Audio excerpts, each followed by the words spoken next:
Dragons, Fire, and Ice is a pretty good film. It stars Dev and Kira, two royals on opposite sides of a 1,000-year conflict. Both sides think the other is responsible for the death of the dragons. It's eventually found out that a sneaky wizard was responsible, and the two sides come together in harmony to defeat him. That's a gross oversimplification, of course, and the details are part of the fun. Dev and Kira are believable, they have fun chemistry, and their thoughts and goals are easily understandable. The art style has aged remarkably well thanks to use of heavy shading, minimal texturing, and some hand-drawn backgrounds.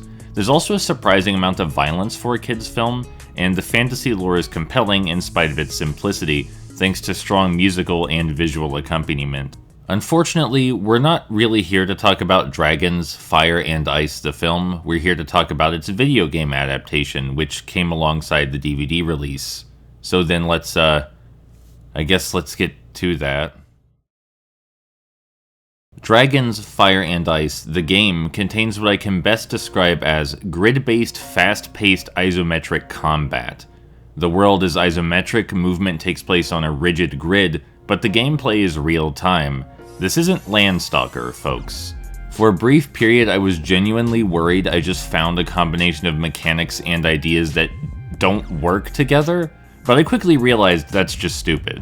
The actual problem here is the way the game registers inputs. There was a bit where I ran in a square over and over, trying to figure out which sensitivity of key press made my character rotate and which one made them take a step. To no avail. All movement is done with the arrow keys, and you can only move on a fixed grid, so learning how to rotate is pretty important.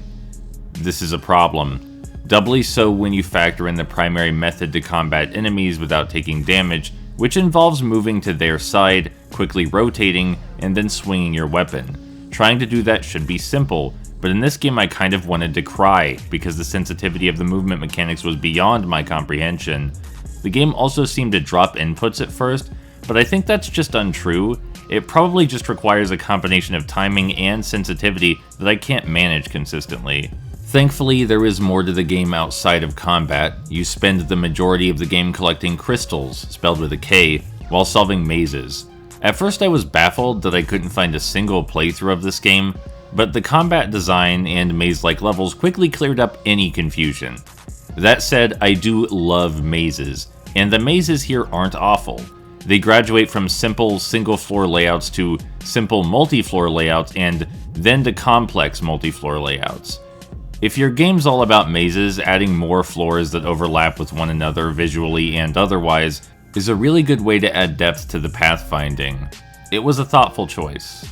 It does, however, feel like Fire and Ice's desire to be a chill maze game is frequently interrupted by its insistence on having combat encounters around every corner. You can't even brute force your way through them because your health carries over between levels, and dying means you restart from level 1.